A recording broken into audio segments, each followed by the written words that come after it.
अनुभूत करना है तो नाम जप शुरू करो, फिर हमें बताना। नाम जप करो। तुम जो अनुभूत कर रहे हो क्या सत्य है? जो भी भोग भोग रहे हो, क्या है टिकाऊ तुम्हारे पास? केवल एक वासना है, उसी को सत्य मान रहे हो। जो एक वासना है, उसी को तुम सत्य मान रहे हो, और जो सत्य है, उसके देखने के लिए नेत्र भी तो चाहिए। देखो, यहां भी छोटी वस्तु सूक्ष्म देखने के लिए सूक्ष्मदर्शी लगाते हैं ना, दूर की वस्तु देखने के लिए दूरबीन लगाते हैं ना। तो आध्यात्म की वस्तु के देखने के लिए ज्ञान चक्षु चाहिए। अज्ञान तिमिरांधस्य ज्ञानांजन शलाकया चक्षुरुन्मीलितम येन तस्मै श्री गुरुवे नमः। कोई मिनट ऐसा नहीं है जिस मिनट में भगवान की अनुभूति ना होती हो। नहीं तो जितने महात्मा है, ये सब नाटक नहीं हो रहा।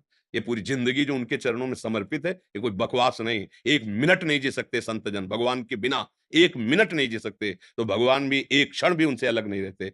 अब भोगो विषय, पियो शराब, करो गंदे आचरण, और कहो कि अनुभूति भगवान की नहीं होती, तो प्रभु कैसे हो जाएगी? कुमार्गगामी प्रवृत्तियों में चलने वाला मन भगवान का अनुभव कर लेगा। विचार करना आप। और अगर अनुभूति की बात कहो तो एक चक्रवर्ती सम्राट है महाराज अम्बरीश। अनुभूति ही अनुभूति, चरित्र पढ़ के देख लो। कितने ऐसे महाभागवत राजा हैं, कितने ऐसे महाभागवत गृहस्थ हैं, जिनकी अनुभूति के आगे विरक्तों ने उनके आगे सर झुका दिया। तो बच्चा, सत की अनुभूति के लिए तो सद आचरण, सत चिंतन जरूरी है ना। अभी असत आचरण, असत तो फिर कैसे अनुभूत होगा? कैसे अनुभूत होगा? अच्छा, आप यहां आए हो बिल्कुल निर्मल हृदय, कोई छुपाव की बात, क्या आकर्षण लेकर के आए हो? एक मनुष्य शरीर है, क्यों आए हो यहाँ? न तुम्हें भोजन मिलेगा, न तुम्हें कोई वस्तु मिलेगी, किस आकर्षण से आए हो? आप बोलिए, उत्तर दीजिए। मुझे मतलब ये सब जन्म-मरण के चक्कर से मतलब जो जितना मैंने सुना है ये अनुभूति नहीं हो रही आपको कि ये असत है? ये असत देखो, अनुभूति हो रही ना, जितनी अनुभूति हो रही है, उतने कदम उठा रहे हो ना। असत्य की हो गई है लेकिन आप सत की तरफ देखो, अभी अनुभूति हो रही। आपको कुछ अच्छा लग रहा है कि नहीं? हाँ, यहाँ पे बोल रहा है। नहीं, आप ईमानदारी से बताओ। नहीं, आप, हम ये देखते हैं रात में लोग रोड में खड़े रहते हैं, रोड में खड़े रहते हैं, हजारों की संख्या में खड़े रहते हैं। हमें बहुत मतलब ये लगता है कि महारानी जो केवल आपका प्रताप है, ना एक कप हम चाय देते हैं, ना एक बूंद कुछ भी देते, कुछ नहीं, और वो बस 1 मिनट में से निकल जाना है। ये क्या है? ये क्या है?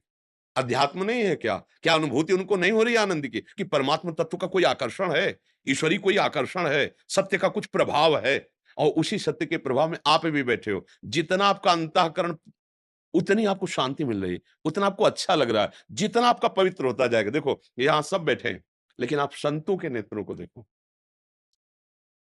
जिनका प्रभु से जितना संबंध है, वो मिलते ही उनके हृदय में जो आनंद उबल रहा है, वो यहाँ नहीं है, उन्हीं के हृदय में, क्योंकि उनका हृदय पवित्र है। किसी के आंसू हैं, कोई उन्मनी अवस्था में बैठा है, एकदम भाव, ये क्या है?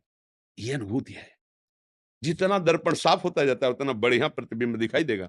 अब प्रतिबिंब दिखाई नहीं दे रहा है, इसका मतलब वहां दर्पण नहीं है, ये बात नहीं, मैल जमा है, उसको हटाओ।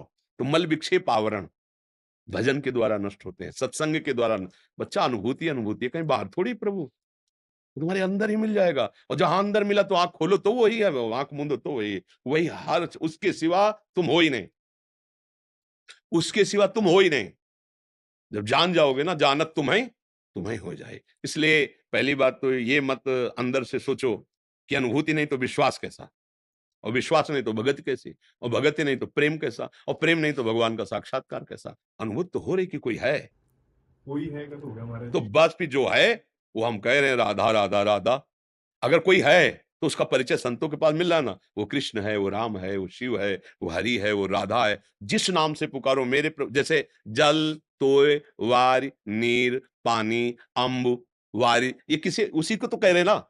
अगर बुद्धिमान है तो समझ जाएगा ये कई शब्द को कह रहे हैं, ये पानी के ही सब पर्यायवाची। ऐसे राम, कृष्ण, हरि, शिव, अम्बा, अमुक अमुक अमुक, जितने भी नाम मेरे एक ही प्रभु के नाम है। अब जहां हमारा जुड़ा हुआ, हम वहीं उनकी बात मानकर लग गए। कोई सिया राम जप रहा है, कोई राधे श्याम जप रहा है, कोई कृष्ण जप रहा है, कोई शिव जप रहा है, सब है तो वही प्रभु ना। एक एक पकड़ लो, जपना शुरू कर दो, अनेक में एक का अनुभव हो जाएगा, बस सब काम बन जाएगा।